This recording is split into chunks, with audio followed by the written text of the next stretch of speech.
بہت اہم باتوں میں سے اس میں سے ایک بات کی طرف توجہ دلائی، بے حد اہم بات ہے۔ یا ایھا الذین آمنوا، ایمان لانے والو، شہادت بینکم اذا حضر احدکم الموت حین الوصیۃ اثنان ذوا عدل منکم، جب کہ اسے احساس ہو کہ اب یہ آخری لمحات ہیں، تو اسے چاہیے کہ وصیت ضرور فوراً اس سے پہلے کر دے، اور دو گواہوں کو جو دو عادل لوگ ہوں، عدل کرنے والے، انصاف کرنے والے، ہمیشہ ایسے دو گواہوں کو بھی بلائے اور وصیت ضرور لکھوا دے، کسی کو یہ احساس ہو کہ اب موت کا وقت قریب ہے۔ اور اگر ہو سفر میں آگے بتایا، کہیں عادل گواہ دو جو وہاں پر اپنے لوگوں میں سے، ذوا عدل منکم، جو تمہارے ہی لوگ ہیں، ان میں سے دو عدل کرنے والے عادل گواہ بلا لینا، جسٹس کرنے والے، کسی کی طرفداری نہیں کرنے والے، وہ گواہ ہوں موجود اس وصیت کے، لکھی جائے گی، خالی زبانی نہ ہو۔ تو اب اگر ہو تم سفر میں، تو پھر کون عادل ہے کون نہیں ہے؟ جو تمہارے یہاں کے لوگ تھے انہیں تو تم جانتے تھے، اس کے بارے میں بتایا ہے۔ او آخران من غیرکم، دو اور لے لو جو تو غیر اگر ہو، تو سفر میں اگر ہو، ان انتم ضربتم فی الارض، جب زمین پر سفر میں نکلے ہو تو پھر دوسرے دو اور لوگ لینے پڑیں گے، جو غیرکم، تمہارے میں سے غیر دوسرے۔ فاصابتکم مصیبت الموت، اگر موت کی مصیبت کا سامنا ہو ایسا، تو دو دوسرے پھر لوگ لے سکتے ہو، اب ان کو اتنا نہیں پہچانتے۔ اب اس کے بعد یہ فرمایا کہ تحبسونہ ما من بعد الصلاۃ فیقسمان باللہ ان ارتبتم لا نشتری بھی ثمنا ولو کان ذا قربا۔ اور اب اگر اس کے بعد ایسے کسی نے کوئی وصیت تھی، کسی نے کی، اب اس کے بعد تمہیں شبہ ہو کہ یہ جو گواہ تھے یہ پتہ نہیں کیسے تھے، جو جب وصیت آئی سامنے، ہوتا یہ کہ اختلافات ہوتے ہیں اس میں، کبھی انٹرسٹ کسی اور کے کچھ اور ہوں، کسی کے کچھ اور ہوں، پتہ نہیں تھا یہ وصیت کر دی ہے۔ کہا کہ اگر کسی طرح کا شبہ ہو کہ یہ گواہی دینے والے غلط گواہی دے رہے ہیں، تو پھر کہا کہ ان دونوں کو نماز کے بعد کھڑا کرو، اور دونوں جو ہیں وہ اللہ کی قسم کھا کر، اللہ کو گواہ بنا کر یہ کہیں کہ ہم اس کے بدلے کوئی قیمت نہیں لیں گے، ہم نے کہیں اس کے اندر کہیں پیسے ویسے نہیں کھائے، کوئی منافع نہیں، اس کی وجہ سے ہمارا کوئی انٹرسٹ نہیں ہے اس کے اندر، وہ اس بات کی گواہی دیں۔ نماز کے فوراً بعد ان دونوں اللہ کو گواہ کر کے کہیں۔ ایمان لانے والے ہیں، کچھ تھوڑا بہت اس بات کے اوپر ہلتے ہیں یا ہلیں گے، چاہے وہ تمہارے جتنے قریبی ہوں، اور یہ بات کہیں ولا نکتم شہادت اللہ، اللہ کے لیے ہم نے گواہی دی ہے، ان سے یہ کہلوانا، اور ہم اس گواہی کو چھپائیں گے نہیں، ورنہ انا اذا لمن الآثمین، ورنہ ہم گنہگار ہوں گے اگر ہم نے گواہی کو چھپایا۔ اور بات کی تکمیل کیا آگے، فَإِنْ عُثِرَ عَلَىٰ أَنَّهُمَا اسْتَحَقَّا إِنَّمَا فَآخَرَانِ يَقُومَانِ مَقَامَهُمَا مِنَ الَّذِينَ اسْتَحَقَّ عَلَيْهُمُ الْأَوْلَيَانِ، اور اگر یہ بات کلیئر ہو جائے کہ انہوں نے حق تلفی کی تھی، کچھ گڑبڑ کی تھی ان گواہوں نے، تو پھر وہ جس کے حق میں، جن کا حق مارا جا رہا ہے، وہاں سے دو گواہ کھڑے ہونے کے بعد پھر وہ جو ہیں وہ قسم کھائیں، جو زیادہ معاملے کو جانتے بھی ہوں اور اس کے قریب ہوں، جن کے ساتھ ناانصافی ہو گئی، اور وہ یہ کہیں کھڑے ہونے کے بعد اللہ کو گواہ کر کے، فیقسمان باللہ لشہادتنا حق من شہادتہما، اور کہ ہماری گواہی ان دونوں کی گواہی سے زیادہ سچی ہے، وما اعتدینا انا اذا لمن الظالمین، اور ہم نے زیادتی نہیں کی ورنہ ہمارا شمار ظالموں میں سے ہوگا۔ تو فرمایا کہ یہ ایک پورا پروسیجر دیا جا رہا ہے۔ اب یہاں ہیں کچھ باریکیاں، تو اگر ہیں باریکیاں تو بتا دی گئیں، ایک مثال اس کے فوراً بعد دی کہ یہ جو اہم ترین چیزیں ہیں وہاں پر اگر باریکیوں کی بات تھی تو بہت باریکی سے جا کر سمجھایا، خالی اتنا نہیں کہا کہ دو گواہوں کے ساتھ میں وصیت کر لینا۔ اگر سفر میں ہو تو پھر تمہیں دوسرے دو گواہ لینے ہوں گے، اگر یہاں ہو تو عادل گواہ ہوں جو تمہارے اپنے جاننے والے عادل ہوں، پھر اگر سفر میں ہو تو وہ اگر اس کے اندر یہ ہو گئی تو گڑبڑ ہو رہی ہے کچھ، ایسا تو نہیں ہونا چاہیے تھا، یہ کر ہی نہیں سکتا تھا ایسا، کبھی اور بھی کچھ کہا ہوگا، لوگوں کو بتایا ہوگا، ان سے قسم کھلوائی جائے اللہ کو گواہ بنانے کے بعد وہ یہ سٹیٹمنٹ دیں، اور وہ بھی نماز کے فوراً بعد۔ زیادہ ایک فیلنگ ہوتی ہے کہ بھئی ابھی اللہ کے سامنے سر جھکا کر آئے ہوں، پھر اللہ کو گواہ کر کے کہہ رہے ہیں وہیں مسجد کے اندر، اور اس کے بعد بھی ہو سکتا ہے کہ کسی نے جھوٹ بولا تو پھر دو اور ان میں سے کھڑے ہوں جن کا حق مارا گیا ہے، اور وہ اگر کھڑے ایسے نہیں کھڑا ہو سکتا کوئی، بلکہ ان کو سارے معاملات کا صحیح علم ہو، اور وہ کہیں کہ ہماری گواہی ان سے زیادہ سچی ہے، ہمارے سامنے ساری ایسی ایسی باتیں ہو چکی ہیں، جو کچھ بھی ہو، وہ بھی اسی طریقے کا کریں۔ تو اب یہ باریکی کے ساتھ میں ایک پروسیجر بتایا بہت زیادہ، کہا تھا نا کہ زیادہ سوال مت کرو، سوال مت کرو، لیکن جس چیز کے لیے بہت زیادہ باریکی میں جانے کی ضرورت ہے وہ تمہیں بتا دی جا رہی ہے، وہ بہت اچھی طریقے سے اتنی زیادہ ڈیٹیل کے ساتھ میں کہی گئی تم سے،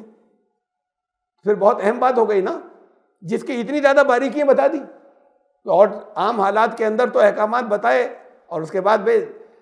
5 وقت کی تمہارے اوپر پابندی وقت کے ساتھ نماز فرض کر دی گئی، ان الصلاۃ کانت علی المؤمنین کتابا موقوتا۔ اب وہ اوقات کیا ہوں گے؟ 5 رسول اللہ صلی اللہ علیہ وسلم نے کر کے دکھایا۔ کتنی رکعتیں ہوں گی؟ رسول اللہ صلی اللہ علیہ وسلم نے بتایا، کر کے دکھایا۔ قرآن نے تو تفصیل نہیں دی، ایک اصول بتا دیا، اقیم الصلاۃ، صلاۃ کو قائم رکھنا۔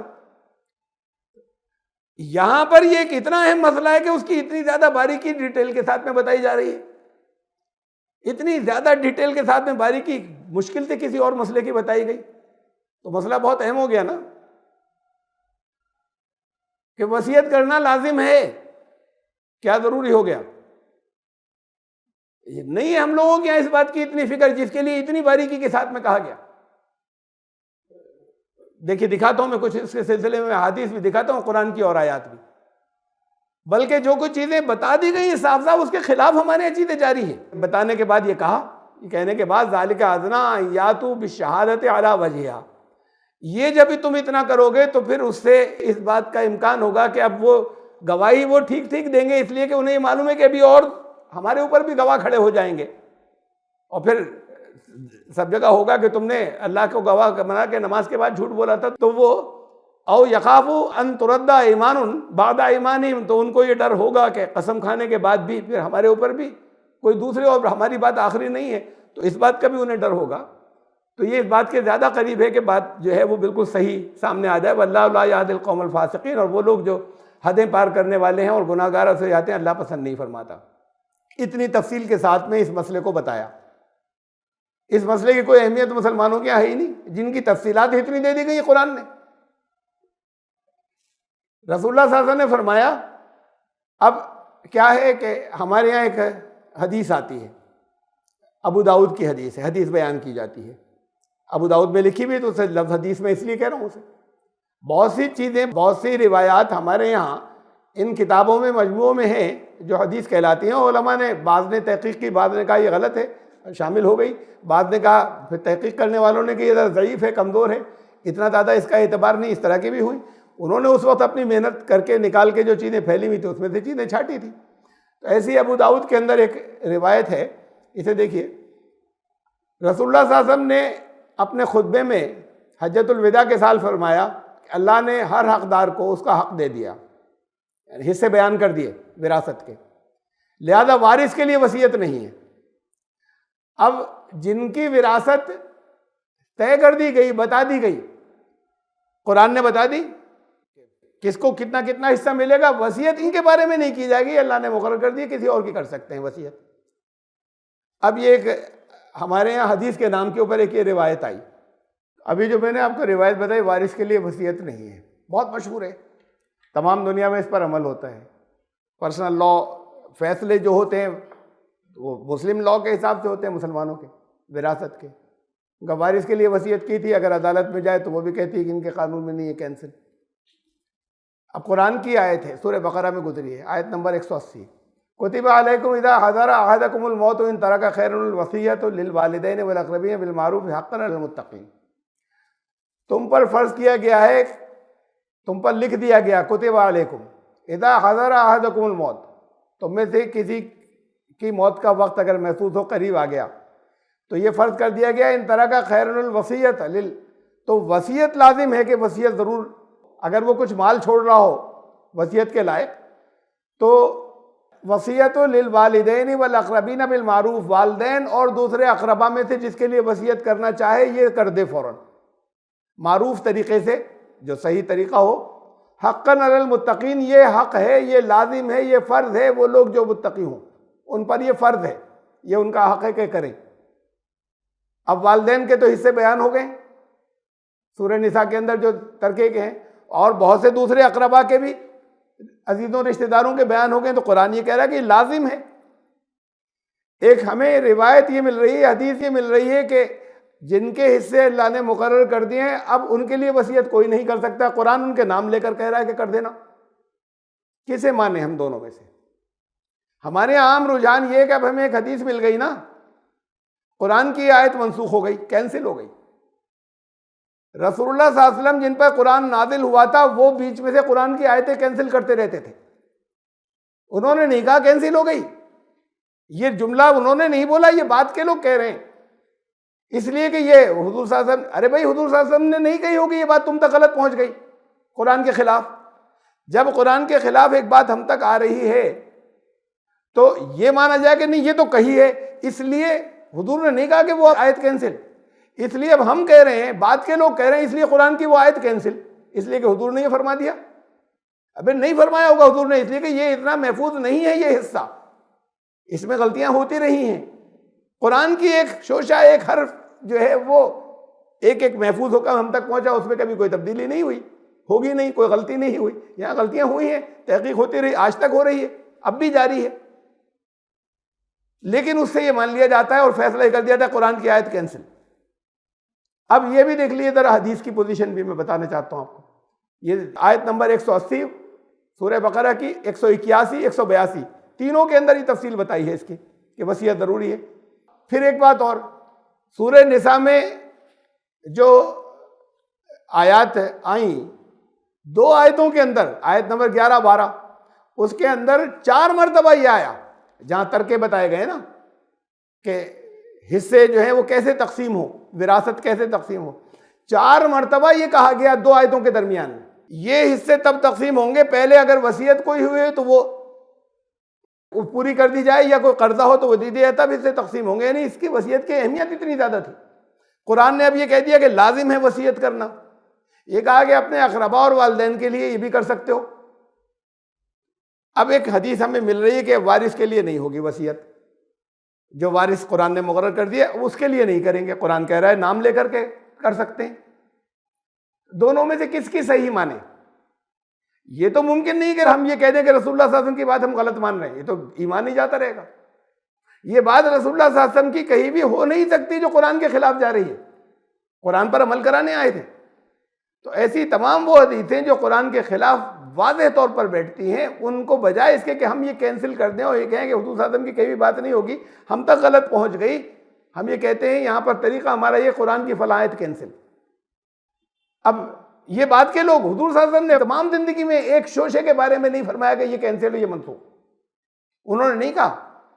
جو ان پر نازل ہوا اس میں سے کچھ منسوخی کا لفظ ہی استعمال نہیں کیا اس کے لیے۔ اب اس کے بعد پھر ایک حدیث سن لیجئے، بخاری میں بھی ہے، مسلم میں بھی، رسول اللہ صلی اللہ علیہ وسلم نے فرمایا کسی مسلمان کے لیے مناسب نہیں ہے کہ اس کے پاس کوئی چیز ہو جس کے متعلق وہ وصیت کرنا چاہتا ہو تو 2 راتیں بھی ایسی گزارے کہ اس کے پاس اس کی وصیت لکھی ہوئی موجود نہ ہو۔ اتنی زیادہ تاکید چل رہی ہے۔ اب بات یہ آ گئی کہ وارث کے لیے ہے کہ نہیں ہے، قرآن تو کہہ رہا ہے۔ ہمیں ایک ابو داؤد کے اندر آئی ایک روایت کہ رسول اللہ صلی اللہ علیہ وسلم نے آخری حج کے موقع پہ یہ فرما دیا تھا، اس کی حیثیت دیکھیے اب ذرا سے۔ امام شافعی نے فرمایا، یہ تحقیق جو اس کے اوپر مختلف ہیں اس میں جو اقوال ہیں، اور پھر امام شافعی اور ہمارے آج کے فقہا کے قول جس کو انہوں نے کوٹ کیا ہے، مولانا خالد سیف اللہ رحمانی صاحب، ان کی فقہ کی کتاب کے اندر اسی کو جو میں نے یہاں پہ بتایا یہ چیزیں انہوں نے کوٹ کی ہیں، حوالے دیے ہیں اس کے، اور یہ فیصلہ دیا ہے کہ امام شافعی نے فرمایا کہ یہ حدیث کہ وارث کے لیے وصیت نہیں ہے، لا وصیت لوارث، وارث کے لیے وصیت نہیں کی جائے گی، یہ حدیث امام شافعی نے فرمایا علماء حدیث کے نزدیک ثابت نہیں ہے۔ تو پھر کیسے ساری اس میں چل رہی ہے؟ اگر تحقیق انہوں نے کی اور کہا یہ حدیث ثابت نہیں ہے کہ حضور صلی اللہ علیہ وسلم نے ایسا فرمایا تھا، تو پھر سب جگہ پہ مانی کیوں جا رہی ہے؟ اس لیے مانی جا رہی ہے کہ ایک اصول اور ہم نے اپنے یہاں بنا رکھا ہے، یہ سب اصول بعد کو بن رہے ہیں، اور وہ اصول یہ ہے کہ اکثریت اسے اگر قبول کا اکثریت قرآن کی آیت ہے، قرآن کہتا ہے کہ یہ مت سمجھنا کہ اکثریت کی طرح ہو سکتا ہے اکثریت گمراہی پر ہو، اور یہاں پہ ہمارے یہاں مانا ہی جا رہا ہے کہ امام سخاوی نے اس مسئلے کو لکھا ہے اور اس پر عمل ہوتا ہے،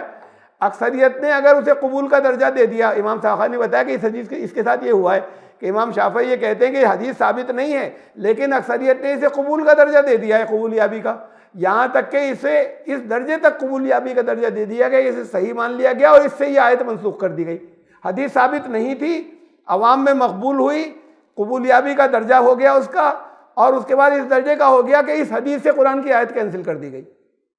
یہ امام سخاوی نے تحقیق کے اندر لکھا۔ تو اب یہ حالات جب یہاں آ جائیں کہ